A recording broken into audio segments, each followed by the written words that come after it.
Bonjour, je suis Anne-Claire, la voix qui vous raconte, épisode après épisode, la passionnante saga « Il était une fois la Bible ». Une coproduction, YouPray et Bibliapédia. Épisode 40. Les 10 plaies d'Égypte, première partie.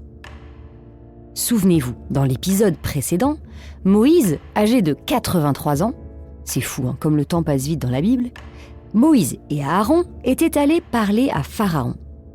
Aaron avait jeté le bâton par terre et Dieu avait accompli un premier prodige en le transformant en serpent. Cet événement extraordinaire ouvre toute une série d'autres prodiges que Dieu va accomplir par l'intermédiaire de Moïse contre le peuple égyptien.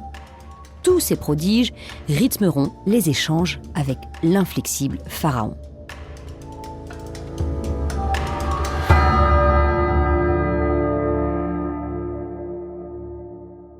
Le Seigneur dit à Moïse : « Le cœur de Pharaon s'est appesanti. Il refuse de laisser partir le peuple. » Cette parole confirme ce qu'on avait cherché à comprendre avec la phrase « Je rendrai le cœur de Pharaon inflexible ». C'est la rencontre entre la bonté de Dieu et la liberté de Pharaon qui provoque le refus de Pharaon. Ce n'est pas l'action de Dieu. Nous allons suivre maintenant la progression des prodiges de Dieu. Le récit qui suit est très organisé. Et c'est important d'avoir les clés de lecture avant de commencer à l'aborder. Tout d'abord, il y a 3 séries de 3 prodiges, puis un prodige final qui fera tout basculer. Le premier et le dernier prodige ont un point en commun, le sang. Deuxième élément, dans chaque série de 3, Moïse, vous verrez, essaie différentes techniques. La première fois, il se poste devant Pharaon, généralement au bord du Nil, pour le prévenir du prodige qui va avoir lieu. La deuxième fois, il va trouver Pharaon pour le prévenir. Et la troisième fois, il réalise le prodige sans même prévenir Pharaon. Troisième élément à noter, la réaction des magiciens évolue aussi. Par 2 fois, ils réussissent à imiter le prodige. Ensuite, ils essaient de l'arrêter sans vraiment y arriver, et alors, ils reconnaissent le pouvoir de Dieu. Et pour finir, ils sont eux-mêmes victimes du prodige. Et enfin, le pharaon lui-même a des réactions variées. Soit il ne s'intéresse pas au prodige, soit il accepte de laisser partir les Hébreux en échange de l'arrêt du prodige, puis il change d'avis quand celui-ci a cessé, ou bien il accepte que les Hébreux offrent un sacrifice, mais sans quitter le pays, ou sans les femmes et les enfants, ou sans le bétail. Quant aux Hébreux, ils sont protégés des plaies, et cela représente un signe supplémentaire. Enfin, les prodiges touchent différents sens. Soit ils se voient, soit ils s'entendent, soit ils se sentent. Alors, pourquoi toutes ces différences ? L'auteur veut nous montrer que le pharaon reçoit tous les avertissements de toutes les façons possibles et à plusieurs reprises, puisque c'est 3 fois, plus une dernière fois. Voici maintenant la première plaie ou le premier prodige de la première série. C'est celui du Nil en sang. Va trouver Pharaon demain matin. Il sortira pour se rendre près de l'eau. Tu te posteras au bord du Nil pour le rencontrer. Le bâton qui s'est changé en serpent, tu le prendras en main. Toujours pour rassurer Moïse et lui rappeler sa puissance, Dieu lui met dans la main la preuve du prodige qu'il a fait juste avant. C'est un peu une façon de lui dire « Vas-y Moïse, je suis avec toi ». Tu diras à Pharaon : « Le Seigneur, le Dieu des Hébreux, m'a envoyé vers toi pour te dire « Laisse partir mon peuple ». Ça se dit en anglais « Let my people go », comme le chantera Louis Armstrong plus tard, en référence d'ailleurs à un autre type d'esclavage. « Laisse partir mon peuple afin qu'il me serve dans le désert. Jusqu'à présent, tu n'as pas écouté. Ainsi parle le Seigneur. À ceci tu reconnaîtras que je suis le Seigneur. Je vais frapper les eaux du Nil avec le bâton que j'ai dans la main, et elles se changeront en sang. Les poissons du Nil crèveront, le Nil s'empuantira, et les Égyptiens ne pourront plus boire l'eau du fleuve. Ce prodige n'est pas choisi au hasard. Pour les Égyptiens, le Nil, c'est un dieu, et pas n'importe lequel. C'est le Dieu qui apporte la vie. Par ce prodige, le Nil ne donne plus la vie puisqu'on ne peut plus boire son eau. C'est une façon de montrer que le Dieu des Hébreux est plus fort que le Dieu du Nil, qu'il est la véritable source de la vie. Remarquons aussi que le but de Dieu est que Pharaon le reconnaisse. Dieu ne cherche pas tant à lui montrer les conséquences négatives de son refus qu'à montrer au final qui il est Dieu. Le Seigneur dit à Moïse : « Va dire à Aaron : prends ton bâton, étends la main sur les eaux d'Égypte, sur ses rivières, ses canaux, ses étangs, sur toutes ses réserves d'eau, et qu'elles soient du sang. Qu'il y ait du sang dans tout le pays d'Égypte, jusque dans les récipients de bois et de pierre. » Notons ici qu'il y a 2 bâtons dans l'histoire, celui de Moïse et celui d'Aaron. Au début, Dieu annonce par la bouche de Moïse que lui-même, Dieu, frappera les eaux du Nil avec le bâton qu'il a dans la main. En l'occurrence, la main de Dieu sera celle d'Aaron. On apprend aussi des détails supplémentaires sur le prodige. Non seulement le Nil, mais absolument tous les lieux où il y a de l'eau seront touchés. Moïse et Aaron firent comme le Seigneur l'avait ordonné. Aaron leva son bâton et frappa les eaux du Nil sous les yeux de Pharaon et de ses serviteurs, et toutes les eaux du Nil se changèrent en sang. Les poissons du Nil crevèrent, et le Nil s'empuantit. Les Égyptiens ne pouvaient plus boire l'eau du fleuve. Il y avait du sang dans tout le pays d'Égypte. Mais les magiciens d'Égypte en firent autant avec leurs sortilèges. Il y a une certaine ironie dans ce qui est dit des magiciens. Ils sont très forts, mais eux aussi, au final, amènent le malheur sur l'Égypte. Il aurait été plus malin qu'ils essaient de transformer le sang en eau. Cela montre bien que, quand le but est de rivaliser avec Dieu, on ne cherche pas à faire le bien. Pharaon s'en retourna. Il rentra chez lui sans prendre la chose à cœur. En quête d'eau, tous les Égyptiens se mirent à creuser aux alentours du Nil, car ils ne pouvaient plus boire les eaux du fleuve. 7 jours s'écoulèrent après que le Seigneur eut frappé le Nil. L'indifférence de Pharaon est terrible, car elle a des conséquences sur les autres, ici sur son propre peuple. C'est d'ailleurs la même chose avec notre péché. Malheureusement, il y a toujours des effets négatifs sur les autres. Passons maintenant au 2e prodige, celui des grenouilles. Le Seigneur dit à Moïse : « Va trouver Pharaon et dis-lui : Ainsi parle le Seigneur. Laisse partir mon peuple afin qu'il me serve. Si toi tu refuses de le laisser partir, moi, je vais infester de grenouilles tout ton territoire. Le Nil grouillera de grenouilles. Elles monteront, elles entreront dans ta maison, dans ta chambre à coucher, sur ton lit, dans les maisons de tes serviteurs et de ton peuple, dans tes fours et dans tes pétrins. » Nous passons au chapitre 8 de l'Exode.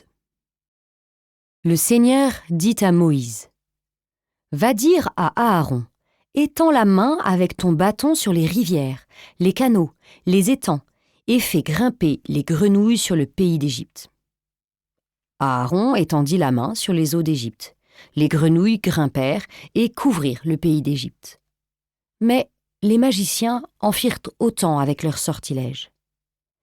Pharaon appela Moïse et Aaron et leur dit : « Priez le Seigneur de nous débarrasser des grenouilles, moi et mon peuple, et j'accepterai de laisser partir le peuple des Hébreux pour qu'il offre un sacrifice au Seigneur. » Moïse dit à Pharaon : « Daigne me dire quand je devrais prier, afin que les grenouilles disparaissent. » Pharaon répondit : « Demain. » Moïse reprit : « Il en sera donc selon ta parole, afin que tu reconnaisses que nul n'est comme le Seigneur notre Dieu. » Voyez comme le texte insiste ici à nouveau lourdement.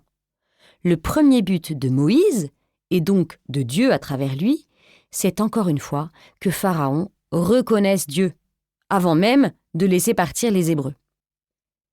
Moïse et Aaron sortirent de chez Pharaon, et Moïse cria vers le Seigneur à propos des grenouilles dont il avait accablé Pharaon. Le Seigneur agit selon la parole de Moïse. Les grenouilles crevèrent dans les maisons, dans les cours, dans les champs. On en fit des tas, et le pays s'empuantit. Pharaon vit qu'il y avait un répit. Il s'entêta. Il n'écouta pas Moïse et Aaron, ainsi que l'avait annoncé le Seigneur. Vous le voyez, Pharaon ne tient pas sa parole. Donc Dieu envoie le troisième prodige, les moustiques. Le Seigneur dit à Moïse, « Va dire à Aaron, étends ton bâton et frappe la poussière du sol. Elle se changera en moustiques dans tout le pays d'Égypte. » Ils firent ainsi. Aaron étendit la main. Il frappa de son bâton la poussière du sol et les moustiques s'abattirent sur les gens et sur les bêtes. Toute la poussière du sol se changea en moustiques dans tout le pays d'Égypte. Les magiciens firent le même geste avec leur sortilège pour éliminer les moustiques, mais ils n'y réussirent pas. Les moustiques restaient sur les gens et sur les bêtes. Les magiciens dirent alors à Pharaon, « C'est le doigt de Dieu !» Mais Pharaon s'obstina. Il n'écouta pas Moïse et Aaron, ainsi que l'avait annoncé le Seigneur. Vous le voyez, les magiciens sont moins aveugles que Pharaon. Ils reconnaissent le pouvoir de Dieu quand ils constatent que leur adversaire est plus puissant qu'eux. Mais Pharaon n'en tient pas compte. Ce qui oblige Dieu à déclencher un quatrième prodige. La vermine, mon préféré, miam. Le Seigneur dit à Moïse, « Lève-toi de bon matin, et tu te posteras devant Pharaon quand il sortira pour se rendre près de l'eau. Tu lui diras, « Ainsi parle le Seigneur, laisse partir mon peuple afin qu'il me serve. Si toi, tu ne renvoies pas mon peuple, moi, j'enverrai la vermine sur toi, sur tes serviteurs, sur ton peuple et dans tes maisons. Les maisons des Égyptiens seront pleines de vermine, et même le sol qu'ils foulent en sera couvert. Mais ce jour-là, je mettrai à part le pays de Goshen, où réside mon peuple. Là, il n'y aura pas de vermine, afin que tu reconnaisses que moi, le Seigneur Dieu, je suis au milieu du pays. J'établirai une distinction entre mon peuple et ton peuple. C'est demain qu'aura lieu ce signe. » Ici, c'est la première fois que le texte oppose vraiment les Égyptiens et les Hébreux face aux prodiges.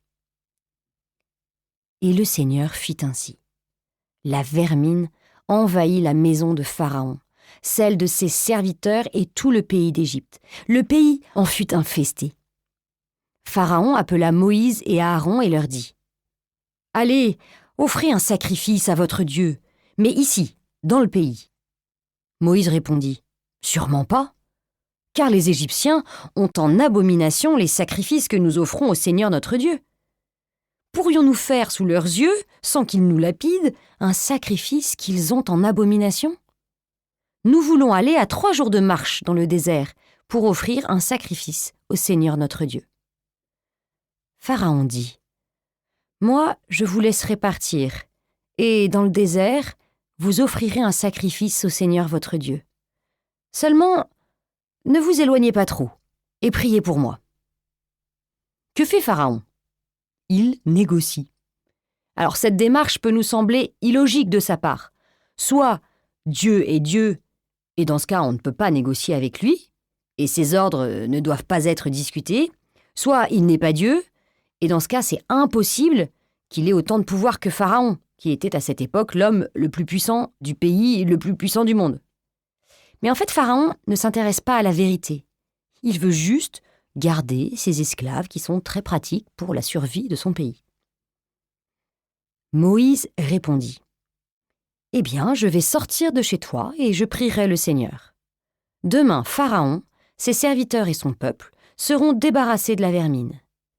Mais que Pharaon cesse de se moquer de nous en refusant de laisser partir le peuple afin qu'il offre un sacrifice au Seigneur. » Moïse sortit de chez Pharaon et pria le Seigneur. Le Seigneur agit selon la parole de Moïse, et la vermine s'éloigna.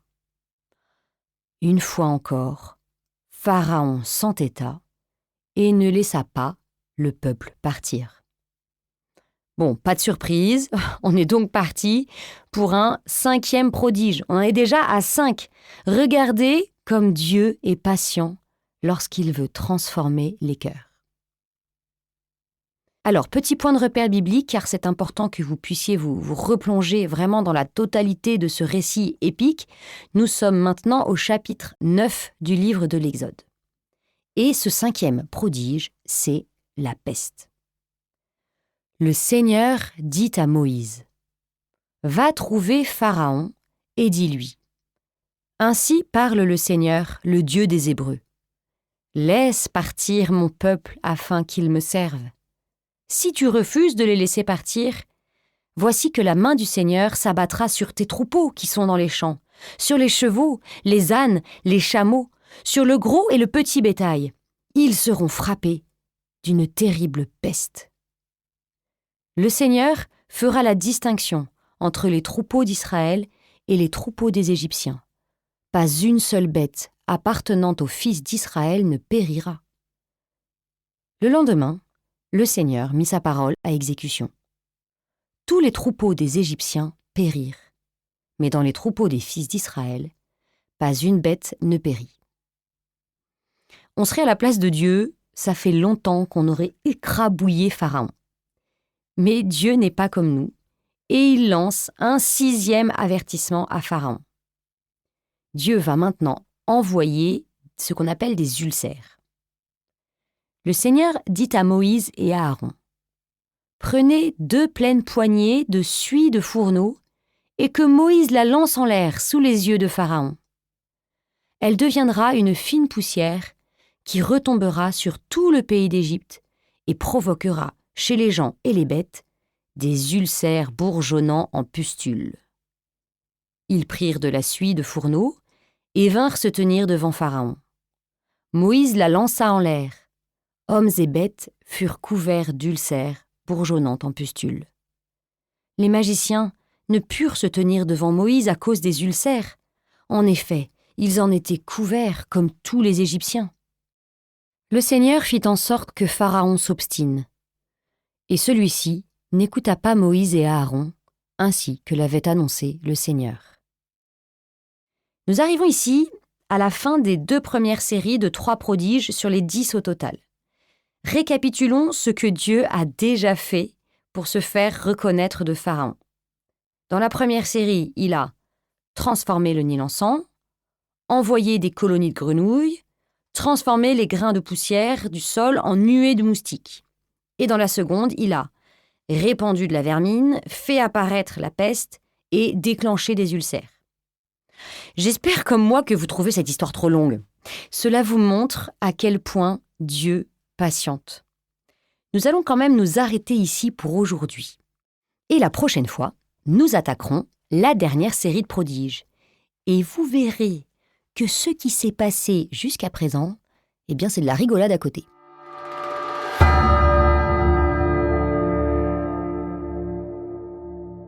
Merci d'avoir écouté cet épisode jusqu'au bout.